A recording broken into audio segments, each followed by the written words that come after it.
So today's episode's a bit different, Vic. It is a bit, isn't it, Hamish? We are both wearing clothes. Yes, we're wearing clothes, for the once. first time in 8 seasons. Yeah. But you are wearing clothes, but you still have parts of your body exposed to me. It's not your penis. Just the penis.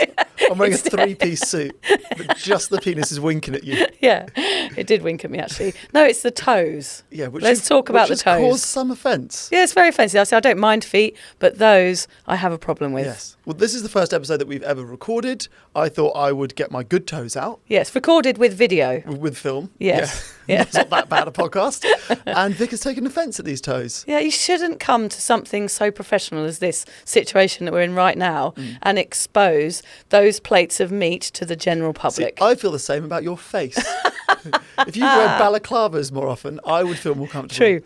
We do both have good faces for radio. We say that a lot. And here we are with cameras in our faces, actually this being filmed. That's why I've worn nice earrings, can you see? Yeah. I'm like a Christmas tree, which is quite plain and very average looking. Sure. But then I've like put baubles and decorated my body in different ways. One of those is makeup and earrings. Yours is obviously those hideous shoes. Yeah, I draw people's attention to my feet to bring it away from my face. Yeah, good idea. So, look at my nice earrings. Don't look at the middle-aged face. The disaster of a face. We love ourselves, really. Funnily enough, Hamish, today's episode is about confidence, which you are taking away from me right now, rather dramatically. And you are me. Yeah. We're just here to destroy each other and then build each other back up and hope for the best, aren't we? Yes. Yeah. But I was thinking today, right, I find it really, really hard. It's something that's been coming up a lot recently, but I find it hard, not including you, to be around shy people. Why is that? I find it difficult when a group of people are together and a lot of them are sort of introverted. I find it makes me introverted as well. But I think this is a good thing. I think you, like me, are a chameleon. So you sort of take on the personalities of the people that you're hanging around with. True. Chameleon is like a less sexy way of saying you're an empath, right? Yes. Okay. I am an empath. I soak up the emotions of a room when I walk into it. It could be ADHD. It could be something like, what do those people do? People that can remember their entire lives. Yeah. Yes. You keep talking about these people. Yeah, because they savants. You watched a documentary. I did. Once. I've watched one documentary once in my life, and it was that one. Well, I just find it interesting that when I walk into a room, I'm conscious of what everybody's doing. Like recently I was at a restaurant and all my kids were moving their chairs around and it was really, really noisy. And I could see other people looking at us. And it makes me feel really uncomfortable to think that I've offended someone. Yeah. So then I'm, sorry. So I'm apologising to people I don't know all the time. I'm just very, very conscious about how other people feel about me, basically. So are you saying on an episode of Sober Awkward, you've written a whole episode about hating shy people? Because that could get you cancelled. I don't think that is a valid episode. Well, it's sort of about that. It's about me being an empath and taking on the feelings of others and losing my confidence. Funnily enough, Haim, when I'm around you, I get more of a sense of kind of like numbness and sadness and despair. Just your sort of ambience, your sort of aura gives me a feeling of dread. Actually. I have that ability. I'm like a black hole. You are. All fun comes into me and then just dissipates. And you're just left feeling empty and alone. Yeah, I do. I feel empty and alone when I'm around you. Imagine how my wife feels. Yeah, poor thing. Poor Liz, terrible. Yeah, so it sort of is about sort of hating shy people, which of course I don't. I'm not going to go down that road. But I'm going to deliver this message in a bit of a softer way, Haim. So this is going to be another one of your selfish episodes where you research something that you are feeling in the hope that someone else out there is feeling it too. And then you find out why you feel like that. You get some stats about it, do a little bit of research, see a therapist, then cry into a pillow a few times a week. Sort of, Hamish. See, I see this as selfish. Yeah. I think this is my time as well as yours. You are on the clock and yet you are just doing work for yourself. Yeah, well, deal with it. Fair enough. Yeah. So today's episode is about confidence. Hamish knows I tend to get a bit nervous talking in front of people. I can be a bit shy and a bit timid and sometimes lack confidence in certain areas, like public speaking, for example, exactly what we're actually doing right now in front of each other. I do get nervous in front of you, Hamish. You make me very nervous. Yes, nervous and feelings of dread. It's not about hating shy people, but I am going to be the devil's advocate here and say, because it's something I myself want to change. Mm-hmm. So this is, you're right. This is going to be all about me and everything about me and what I'm going to do in the future and the past. And it's going to be all based around my own personality moving forward, Hamish. What do you think? Sounds like you're making a promise to yourself that you may or may not be able to keep. That's what it sounds like to me. Yeah, it's true. I think confidence is something that depends on the person, Yeah. the environment, and individual situations. Yeah. I don't know if this is a cheesy film quote or if you read it somewhere or if I read it somewhere. It sounds like something that Bruce Lee would say. Yeah. I've never seen a Bruce Lee film, but I have What? seen posters with quotes of his. Yeah. Self-confidence is the art of self-love and belief in your power. Okay, yeah, I do love a good Bruce Lee quote. I can't believe you've never seen a Bruce I've Lee never seen a movie. Bruce That's Lee quote. disappointing. It's not self-love, Hamish, because I know what you're referring to there. No, you don't. It's like a hand job, isn't it? No. Is this another Wank Bank episode? This isn't another Wank Back episode, but if you It has have been missed one. that one, Yeah. do go back and listen to it. Yeah. No, today's episode is about confidence, not wank bank. We're wondering whether confidence is the reason why we drank in the first place. If we lacked confidence as a kid, are we statistically more Sure. likely to have a problem? And does confidence come back once we're sober? And what does it feel like once it does? Is it perhaps the key to a long, happy, sober life, Hamish? By the way, when we were talking about those feet earlier, you reminded me, have you still got those pictures of my mum's feet that you had? What? No. I don't know what you're talking about. What seems to be the opposite problem? No, nothing to see here. No, I do not have any photos of your mum's feet in my wallet right now over there. Can I have them back, please? No, those are mine. Those are my special little feet photos. I don't know if you remember that we recently did an episode and my mum's feet did come up rather a lot, didn't I they? don't know why they came up. I think we were talking about her little toes being squashed into her shoes. Yes. And wearing high heels, which is why now she has these kind of funny little squashed... I say funny little squash like that's endearing. They are not endearing I've at all. always felt very comfortable around your mum until that episode comes out, and now that I know that she thinks that I'm staring at her feet masturbating. Right. Well, funnily enough, it's going to be another toes episode, isn't it? Because we've started with your horrible plates of meat here. Thank you. That are like child hands, and now we're going on to my mum's toes. I'll bring out mine in a minute, and then we'll have a big proper keep freak them in show. there. Keep them under that. Keep them under the weird shoe. white shoes. Yeah. So what is confidence? Confidence is a belief in oneself, the conviction that one has the ability to meet life's challenges and to succeed, and the willingness to act accordingly. Being confident requires a realistic sense of one's capabilities and feeling secure in that knowledge. Did you just come up with that, did you? Yeah, I just rattle that off. I'm just like a walking encyclopedia. You are so clever, Hamish. Also, projecting confidence helps people gain credibility, make a strong first impression, deal with pressure, and tackle personal and professional challenges. It's also an attractive trait, as confidence helps us put others at ease. Interesting. I feel like, Haim, you are a very confident guy. You step into every situation, no matter what, learning that this is going to be fun. Like, I'm going to enjoy this. I'm going to learn something out of it. You always step into everything with a level of confidence, and it's really lovely to watch.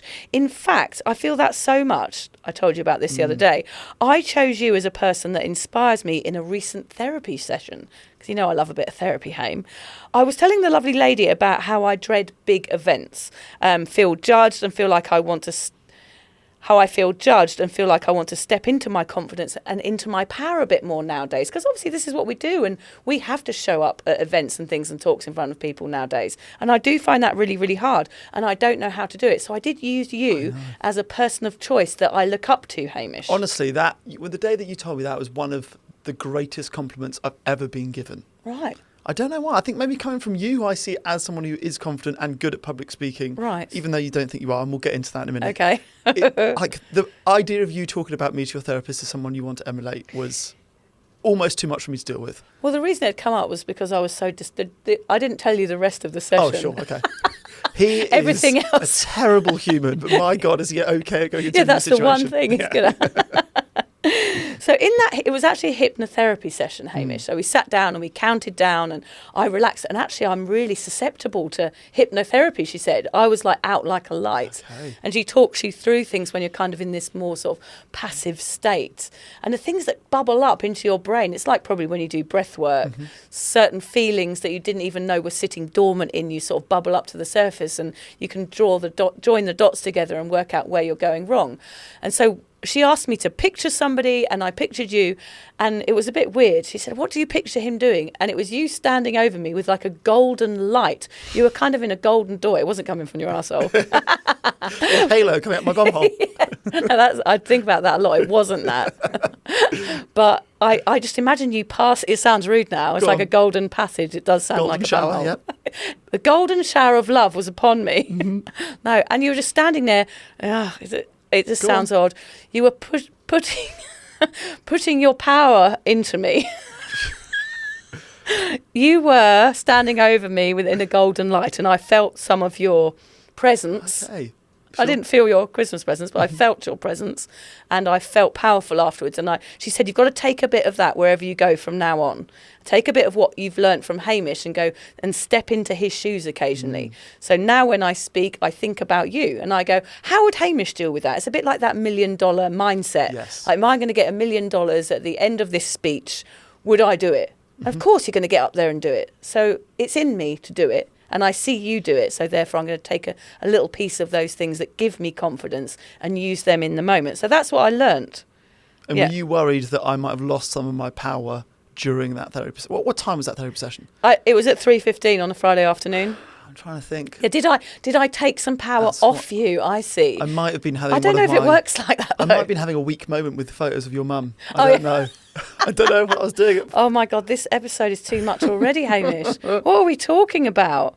Yeah, so I've diminished some of your power. So now you're going to have to go to therapy to learn to be confident, because I've actually stolen some of yours. Yes. Sorry about that. So I often wonder, Hamish, like, you are such a confidence chap. There's going to be reasons for it, right? Mm-hmm. Do you think? Maybe. Okay. So why are you this way? Let's take a step back in time. Before booze was even on the scene, were you a confident child? Okay, so I think that the root of this was in the fact that I was a younger sibling, like you, a younger sibling. Yep. And typically, younger siblings are show-offs. Yep. I think for some reason we attribute being a show-off as a child as being a confident child. Show-off kind of has a negative connotation. Confident is a positive thing. I was certainly a show-off, which I guess is confident. I guess so, yeah. Shy kids are not necessarily confident, I suppose. So I definitely sort of got a buzz off being loud. I was a loud kid. I was naked quite often, as you know. I've carried that into my adult life. I was the class clown. Did you have a child lambkini or mankini? No, I was just naked. Just naked. Full naked, okay. Just naked, much older than it's like cute to be naked. Oh, God. You know, you can get away with like, naked. He's 5 and he runs around the supermarket naked. That's kind of sweet. Yeah. When you're 11. Okay, like, not cool. Someone locked that child up. Yeah. That was me. Okay, that's odd. I think also part of it was the fact that my parents threw me into everything. Right. So I played all the sports. I was doing all the activities. I played the piano and then the drums and the trumpet and the bagpipes. I did judo. I did swim classes. What? Wait.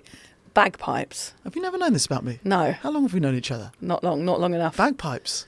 God, what the hell? Well, I think no, this is actually quite deep. I think I began playing the bagpipes because I knew it would make my dad happy, because he's Scottish and he used to play the bagpipes in the army. Right. So when I got them, then he got back into them. I thought maybe that would be like a cool parent thing to connect over. I took ecstasy because I was a people pleaser. You learnt to play the bagpipes.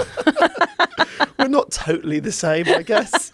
But yeah, I loved performing. So I was doing all the school orchestras and the plays. I got a real kick off like reading, doing like the church readings at mass in the beginning, like in the mornings at school. We're very different, I really enjoyed that. Right. I remember like really analysing why other people were good or bad at that. From a young age, you know, you're reading something boring like Mark's Gospel. No offence to Saint Mark. And you're going, yeah, he wasn't very good at it. Why? And I remember thinking, like, I was 10 thinking that, which I guess is quite unusual. And actually, funnily enough, this weekend I heard the term generalist. Somebody said, hey, maybe you're a generalist.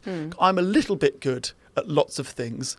I'm not a specialist. There's generalists and there's specialists. I'm not excellent at any of those things. I got like an all-rounder scholarship to school because I was okay at lots of things. And I think maybe one of the benefits of being a generalist is that it can bring with it confidence. I feel as if I could hold my own in a conversation on a variety of topics or in a variety of sports and a variety of, sort of musical environments. I was always okay. And I think that brings with it confidence. Do you think that's something to do with changing schools? I know I changed schools a couple of times as a kid. I went to a really rough comprehensive, and then I went to a really posh private school, and it meant that I was able to blend in with all different types of people. I had an interest in all different types of people, and I wasn't very judgmental. And I think that gave me a confidence, because I felt like I can step into anything and be who I am, and sort of, as you say, like a chameleon, and get on with everybody. I think that is to do with confidence as well. And I think actually changing schools for me a couple of times as a youngster helped boost my confidence, because I knew I had to go in there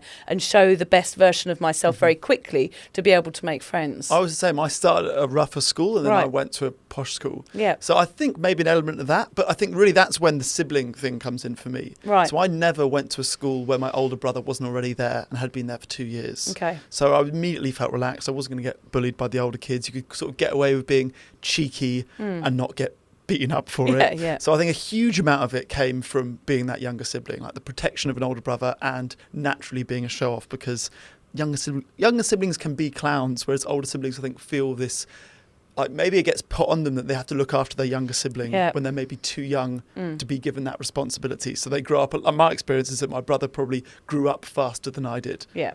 I mean, that's playing out every day in my house at the moment. Exactly that. Yeah. So George is he's old like, beyond his years. Yeah, for sure. yeah. He's the king of the house. He wants to control everybody else, whereas Fred is the jester, and he's just running around naked, probably a bit like you were, just being the class clown. And we all find it funny, but George finds it really, really hard to relax around that because of this hierarchy that's just even set up before they're even born, isn't there? This kind of setup where we have these roles within a family. It's quite weird.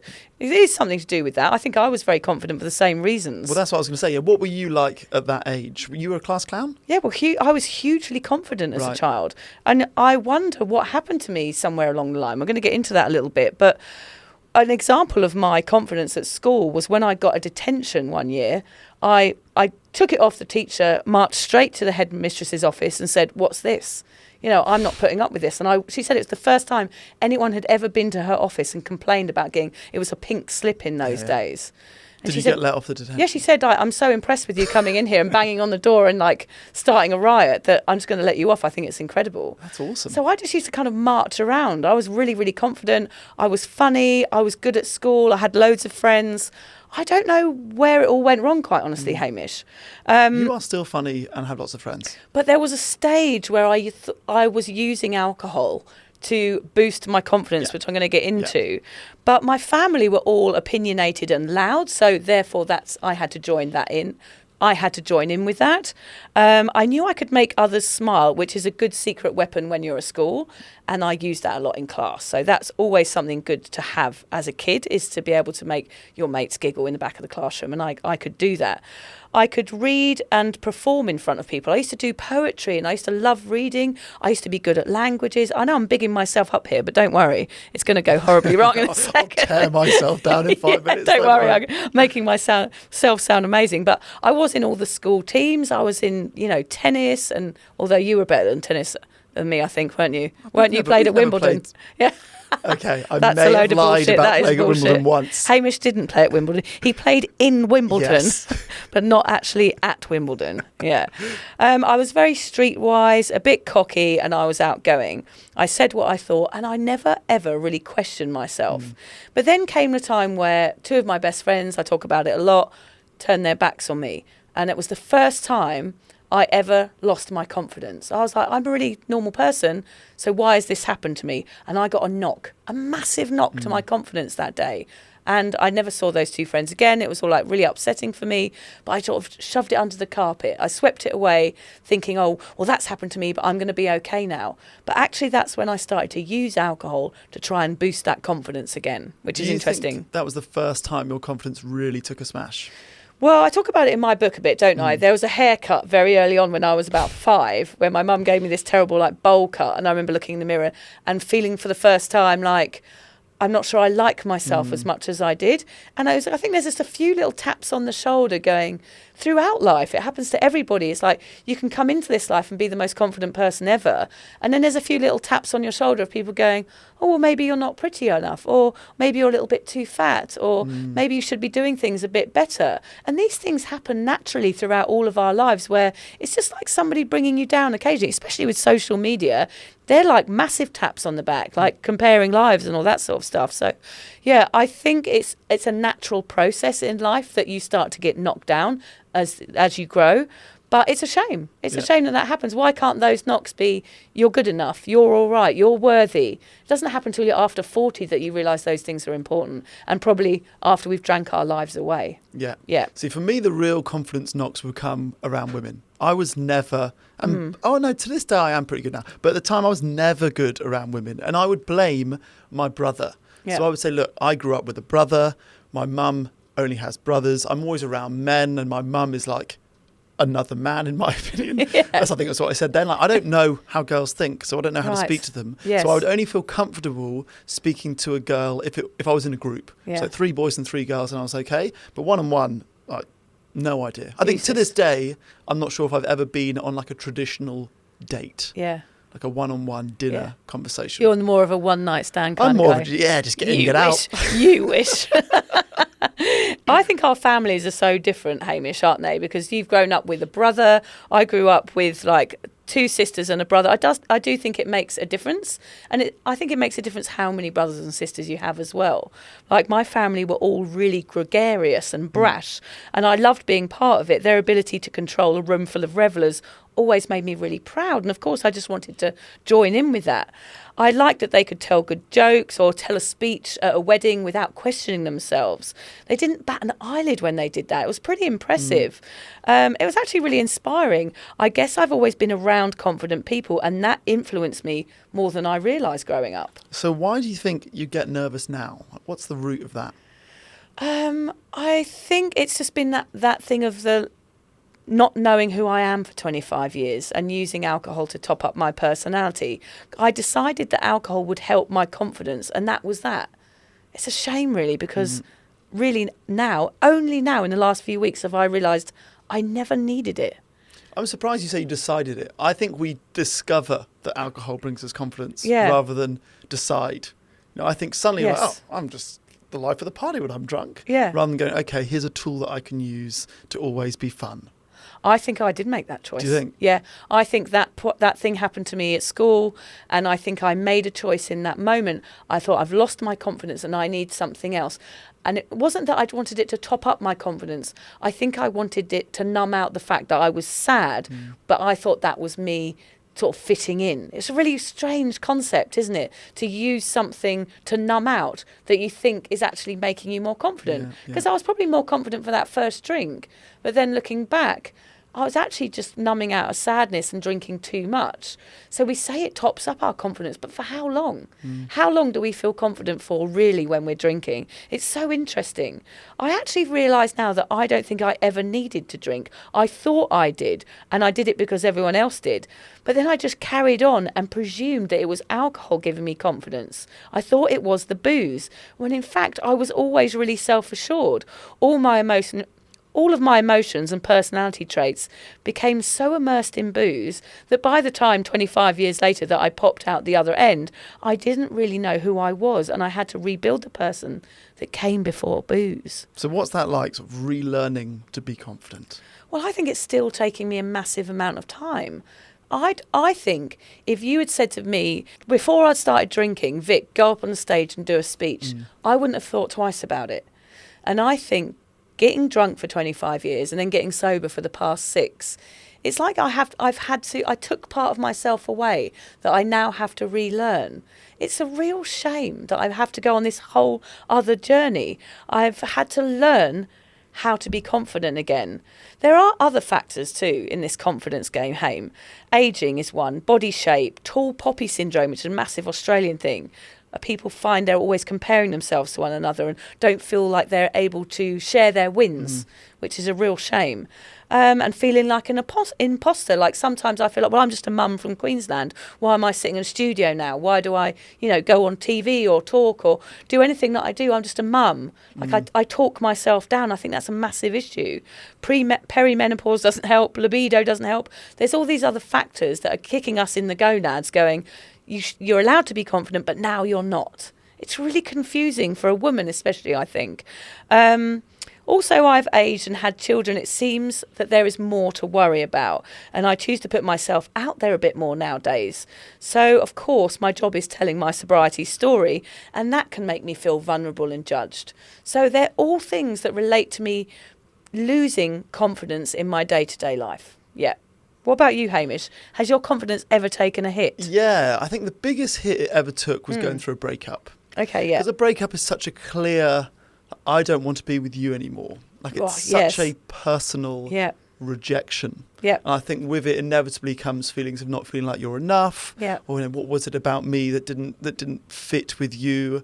And it's bloody awful. Like, I was miserable every day, all day for months. Yeah. And then I booked a flight to Australia and my life changed because I met Liz on my first day here. Yeah. But that was definitely the biggest period of my life where I've had to be introspective and look at what was it about me that wasn't enough.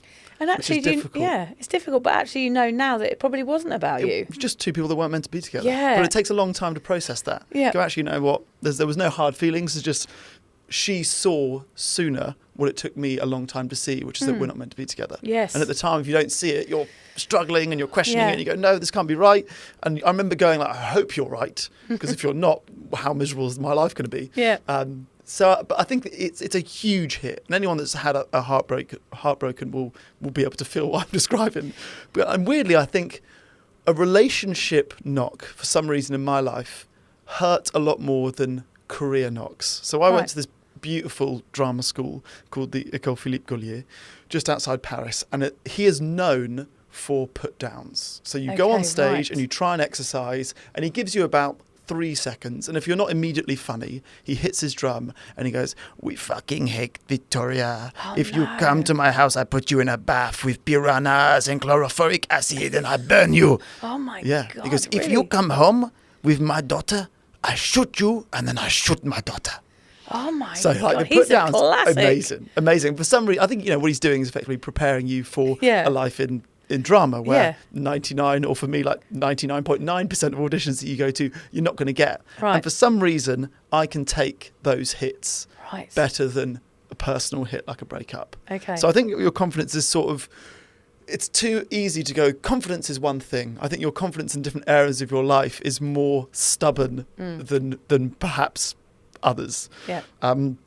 I also think that there is a difference between being confident socially and being confident generally in your life. Okay. So I went to a kids' party yesterday, and usually I feel confident. And yesterday, going to a kids' party, I only knew the birthday girl and her parents. I didn't feel confident. And there are days when I sort of slightly hide behind Liz, or maybe I chase Sunny a bit more to avoid having to have conversations with other parents. Yeah. So there are days when I don't feel confident socially, but I feel confident in lots of other aspects of my life. I often feel confident when I feel like I want to impress someone. Mm-hmm. Like if it's someone that I really like, I'm overconfident because I'm like, well, I'm going to put the effort in here. Yeah. But if it's someone that I know is dull and I have no interest in, like someone at a kids' party, I lose my confidence because I guess my confidence comes when I need it to sometimes. Okay. Yeah. So you can sort of fake it. I sort of can fake like, oh, I'm interesting and I'm interested in you and I want someone to like me. It definitely comes down, confidence and people pleasing are a little bit kind of flow into one another for me, I think. Yeah. But yeah, if someone's dull, my confidence just switches off because I can't be bothered to put on the show. And I'm like, well, I don't really care what you think about me anyway, so I will hide behind someone and not be my normal self. Mm-hmm. So I do think maybe we can play on our confidence a little bit as well. Whereas for you and me, we're probably quite extrovert compared to a lot of people. And that's what I mean by not liking being around shy people a lot, because I find I dumb myself down a lot sometimes. I want to be loud and gregarious and say what I want, but when I'm with a group of people at a kids' party specifically, I do dumb myself down because I think I don't want people to think I'm weird or annoying. So it's all really subconscious, isn't it? Also, my mum was at a brewery, so everyone was drinking, and I was the only sober person. A kids' party at a brewery? Yeah, 3-year-old. That is brilliant. Well, but not for a sober person, of course. I have to ask, Hamish, I know you find it a bit odd that I get nervous about things because I'm always going on about it. What do you really think about it? I'm putting you on the spot here. You are, but I think that's fair. I don't think that it's odd that you get nervous. I don't think it's odd that anyone gets nervous. I think it maybe just serves as a reminder that I'm slightly unusual and that I don't experience too many nerves. Yeah.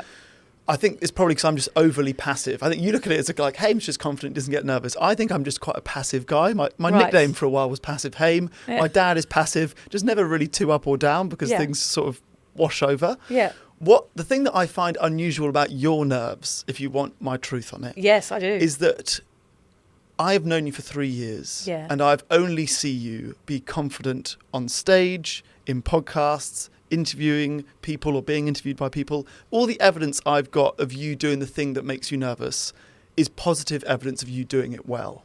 So the feeling of you being continuously nervous about doing these things again, to me, seems illogical. So I'm like, what do you mean? Like you do this. I've seen you give so many speeches and so many live shows and so many podcasts, and you always kill it. So I'm like, why is the nervous voice in your head louder than the wealth of evidence that you've built up over the last 3 years that I've known you, and probably long before that?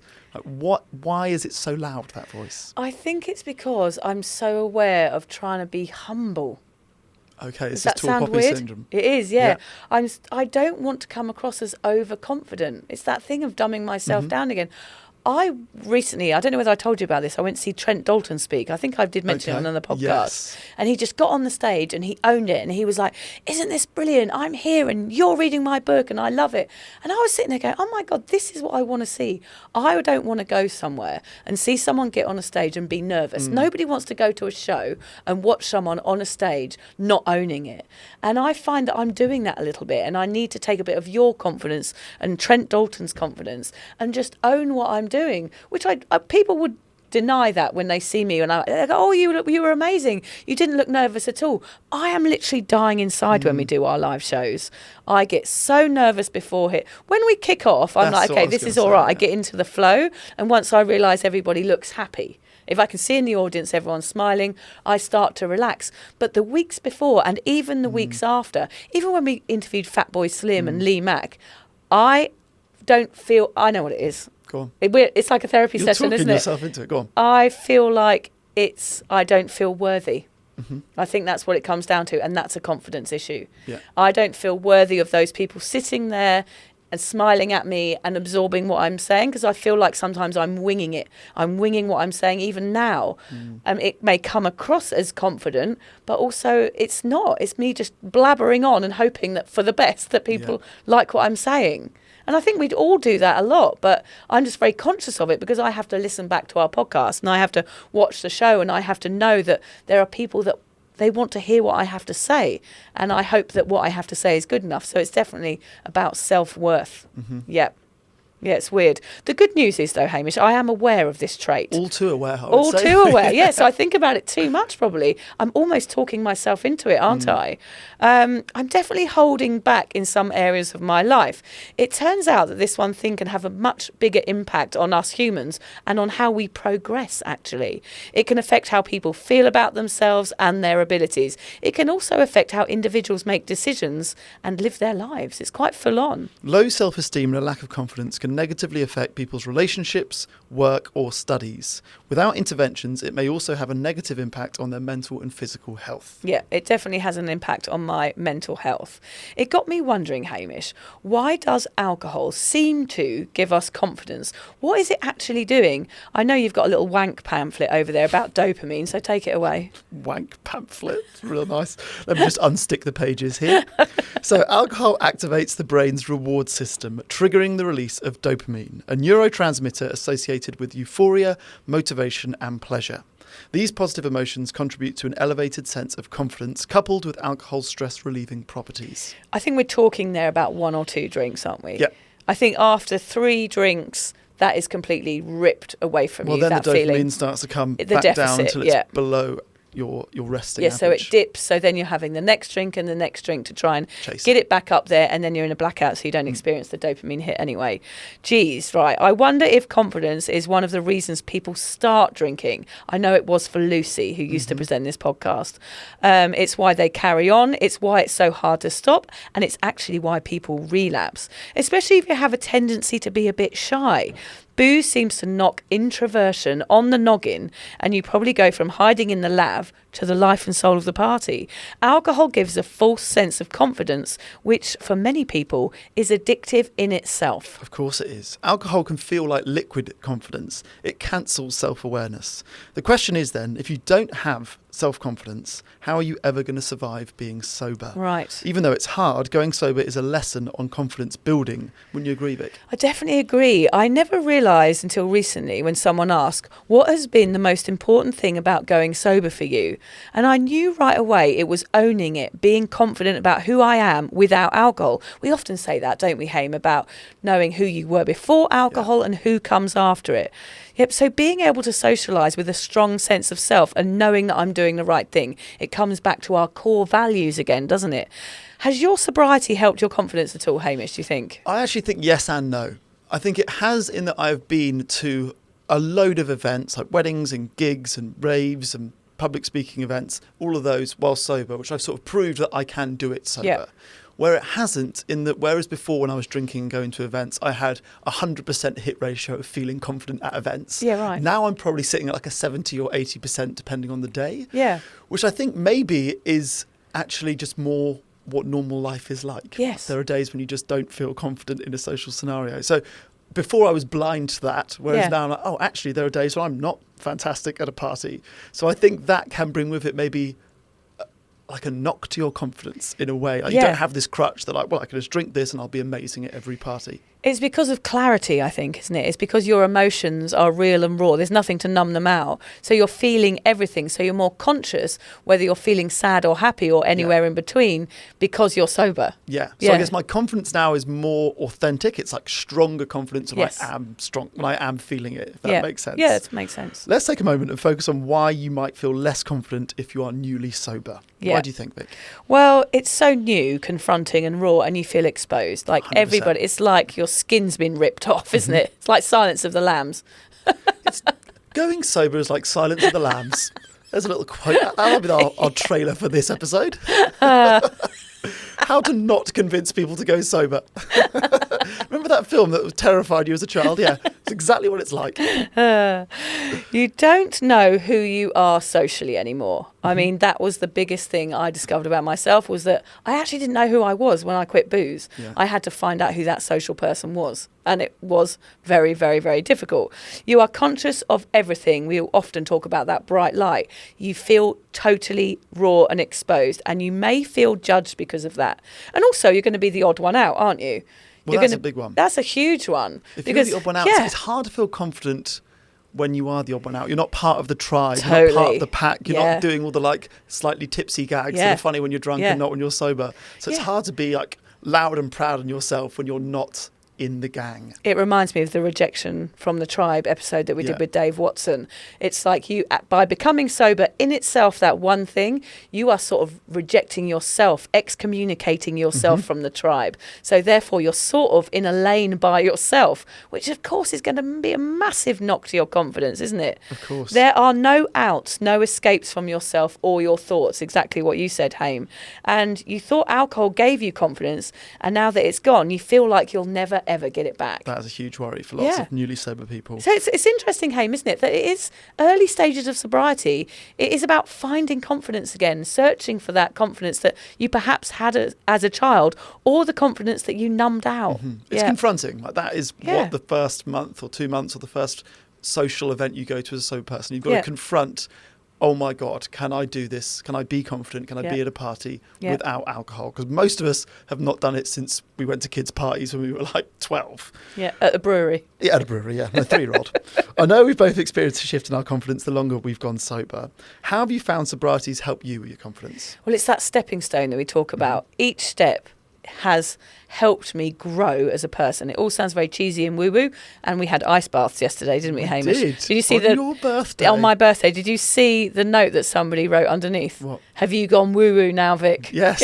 Michelle I've French. got you over.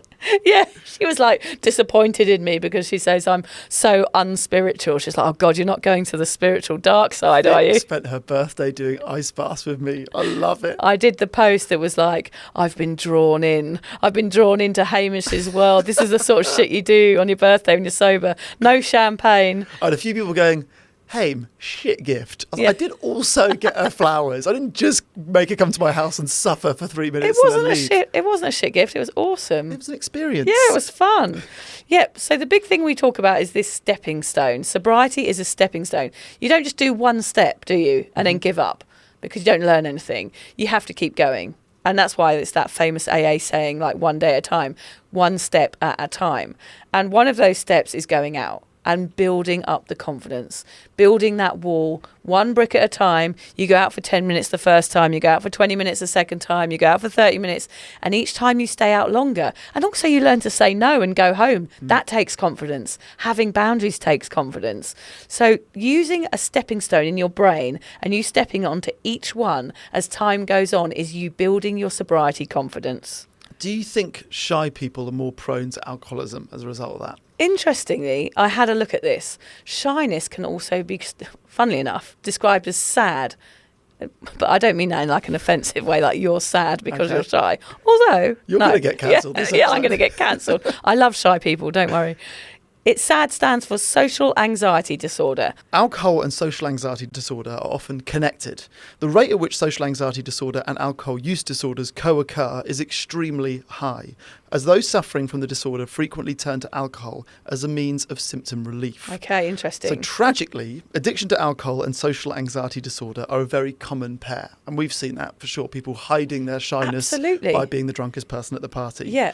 Research has shown that alcohol use disorders frequently co-occur with anxiety disorders, as alcohol is often used as a coping mechanism to alleviate social fears. Okay. About 20% of social anxiety disorder patients also suffer from alcohol abuse or dependence, and recent studies have revealed that these numbers are only increasing. So there you go. It's actually a fact that 20% of people who are shy are more likely to use alcohol. I mean, Lucy was a perfect example of that. So she was shy as a teenager. She started using alcohol for 25 years, same amount of time that I did, and then she stopped and she rediscovered that she was shy, which is why she stayed in so much in her early sobriety. So it's interesting.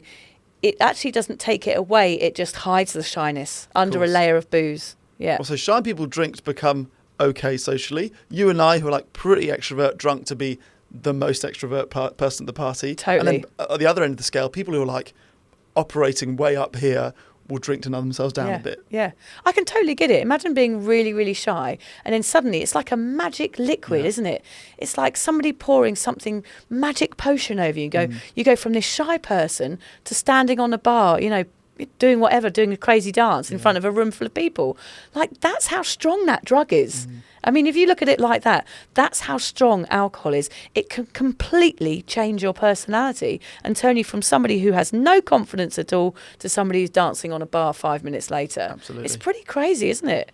So yes, shy people do lean on alcohol as a way to help themselves overcome social anxiety. So this is all very well and good, but how do people find their confidence, Hamish? I know this isn't an easy fix. I have therapy about it, for example. But what do you do?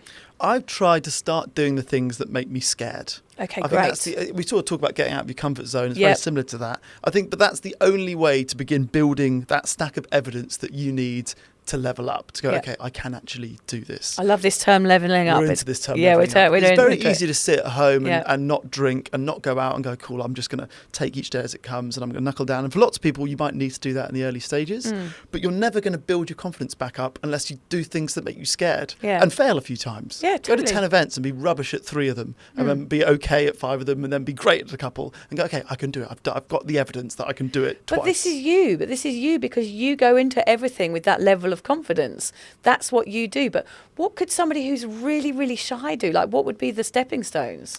Well, I think you're going to do what I'm doing, but on a much smaller, what am I trying to say? Pebbles rather than stepping stones. There we go. Yes. Little sand pebbles. Sand pebbles, so go out for a coffee with one person. Yes, okay. And go, you know what, during that interaction, why don't you rate yourself? Go, during that coffee, I was quite fun. I told stories, I asked questions, the conversation I really rolled. Right. And then go, okay, cool, can I do it in a group of women or a group of men? Go 5 of us or 6 of us. Yeah. Before you start going, okay, I'm going to go and have a full-blown night out. You might never get to that full-blown night out stage, which is totally fine. But I guess take small steps and then every now and then don't get comfortable taking the small steps and go, bugger it, I'm going to go into the deep end just for once. Yeah. And if it's rubbish, the good thing about social events, you can leave. Yeah. Particularly if you drive yourself there. If you go and, you know what, I'm not ready for this. There's 100 people here and it's a drinks party and I'm surrounded by booze and I feel awkward. I'm standing by myself.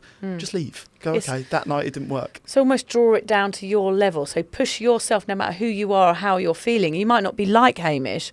You might be somebody who really is desperate to stay at home and can't imagine even facing one person. It's about whatever level you're at or wherever your confidence lies, is to just try and push yourself out that door a little bit. Put your toe in the water and sort of feel the temperature. And even if it's cold, like it was those ice baths, push yourself beyond it. And then the other thing I like to do is mirroring people. So, you know, who in your life is amazingly confident that you love to emulate, and what are they doing? Yeah. Mirror them.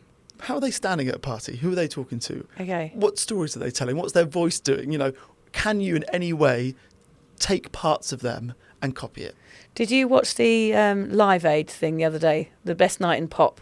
Oh, brilliant. Did you watch it? Yeah. So mirroring is exactly what Bob Dylan did to Stevie Wonder on that night. Right. Did you see? He was really nervous, Bob Dylan. Yes. He was completely out of his comfort zone. They were recording We Are the World. Watch it. It's on Netflix. It's brilliant.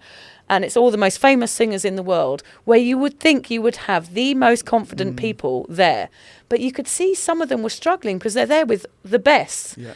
And Bruce Springsteen, but I'm not going to go into it right now, but Bruce Springsteen is my new idol. But that's exactly what Bob Dylan did. The guy, Quincy Jones, said, mirror Stevie Wonder. Go and talk to him for 5 minutes. Yeah. He mirrored him. He didn't know what to do. He looked completely out of his depth. And he came and gave this incredible performance that was better than anybody else there. And proper Dylan, wasn't it? Yeah. Brilliant programme, watch it. And that's about mirroring. It's exactly that, just stepping into somebody else's shoes for a moment and learning from them. It's fantastic. What do you do? What are your tricks to build your confidence back up? I turn into you. That's I think, what would Hamish do? And sometimes I think, what would my husband do? He's so laid back that he can just step into any situation and not feel the need to appease everybody. So that gives him confidence because he doesn't care. He doesn't care what people think about him. And mirroring that is really, really helpful to me. And he doesn't really slag anyone off. Yeah, he's pretty perfect, John. He is pretty perfect. I hate him. I often use that $1 million mindset thing. I breathe. I sometimes practice what I'm going to say. I rehearse like we do for our shows. That gives me confidence. Yeah. If we get it down pat in a rehearsal, I'm like, okay, we've got it now, Haim. Like, we can step on stage and I feel like I know what I'm saying. It's like learning a poem, learning a script. It's like anything. Practice makes perfect. So really, I think that's what we're talking about here in confidence, really. If you're relearning confidence, you have to practice to make it perfect. Yeah. Here are some other useful tips to improve self-esteem and confidence. Challenge unkind thoughts and replace them with positive self-talk, as though speaking with a loved one. Okay, that's so true. You can imagine you're talking to me. All of you, imagine you're talking to me and Hamish. Yeah. Avoid comparison. Oh, that's hard to do nowadays. So hard. And consider avoiding media or social media accounts. They may lead to negative thoughts. Yes. Practice self-care, sleep well, exercise. We can't bang on about those enough. No. Spend time with people that feel positive to be around. I always feel more nervous around nervous people, as I said. That is a big one for me. As soon as I'm around a group of really creative, out there people, I feel like, oh, okay, these are my people. I found my space. Yeah, but then I sound like a wanker because then, I'm just conscious of myself. No, I don't think you sound like a wanker saying that. Yeah, but it makes me feel more creative when I'm around creative people. Yeah, I think everyone feels that. Okay. I think you're not being a wanker. Okay, good. Biggest compliment I'll give you this episode. Yes, thank you. Practice being assertive, which may mean saying yes. It may also mean saying no. Set those boundaries. I'm terrible at that. Yeah. There's one thing that I'm useless at within my confidence world, saying no. Creating boundaries. You need to do a podcast, Hamish's Confidence World. You could be like a speaker. You're a bit like, who's that kind of culty guy? Nelson Mandela. Not Nelson. You're nothing like Nelson Mandela. No. Barack Obama. No. Brad Pitt. The culty guy. The one that everyone Tony Robbins. Tony Robbins. You could be the new Tony Robbins. Great. The lanky version. The lanky, unfit, unattractive version. With the funny toes. Yeah. Get off the stage, big toe. So do you feel a bit more confident now, Hamish, after we've had this chat? Well, now that I know that you feel numb and a little bit dead inside around me, I'm not sure if I am feeling completely full of confidence despite the Tony Robbins comparison. Yeah. I actually feel afraid and slightly aroused, which is my usual state. Yes, yeah. You're like that generally. Yeah. You're generalistly aroused and slightly afraid. That's my neutral gear. That's why I have to cross my legs like this. It's just a slightly hard little chubby I've got inside. I'm crossing my legs just because I've laughed and wet myself. I'm hoping to soak up the damp patch.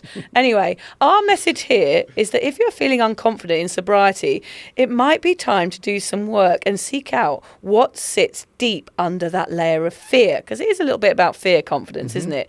Get out there, own what you are achieving, because if you are sober in this booze-drenched world, you deserve a fucking medal, basically, don't you, Haim? Of course. You are a sober superhero, and you deserve to feel confident with who you are and the amazing life choice that you have made. Just remember that.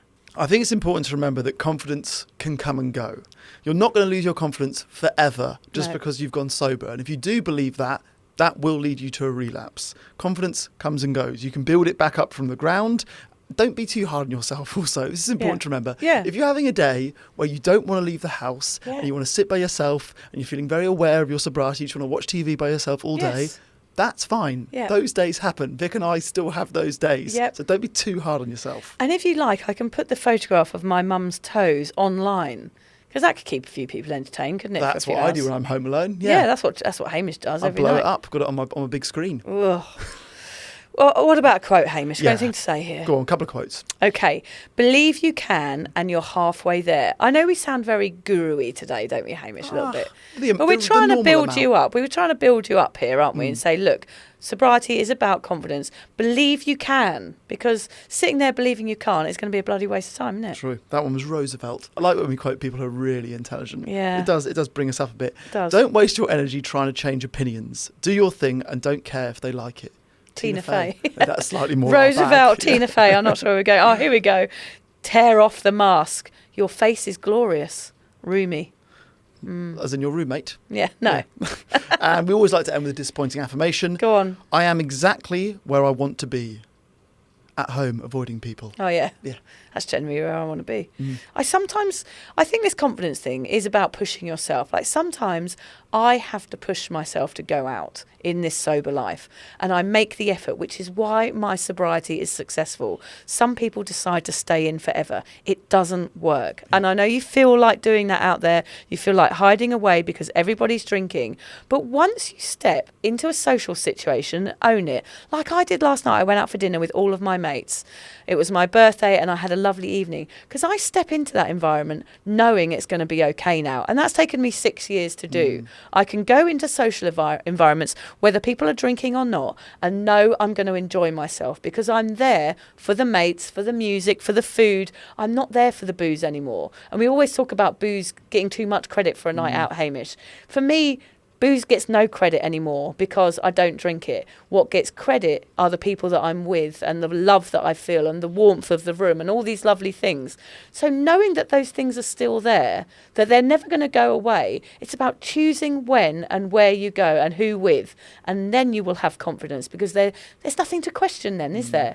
The problem is with this confidence thing is we're questioning our environments, and we're questioning, can we be a normal person without alcohol? And what we're telling you today is that you can. And it takes practice, and it might not be perfect every time, but you can. And with it, you will just grow your confidence every time you go out. Vic. What the fuck? Well spoken. Thanks. It's actually when I come off script, Hamish, is when I'm like the sober guru, aren't I? You're like a walking TED Talk. I am.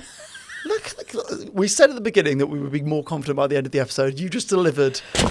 That's it. Mic drop. Well done. I wish you were a little bit less confident, because I find you a little bit too much. Oh, no. Duh, the dagger to my heart. I'm going to walk out here trembling now. Thanks for listening, everybody.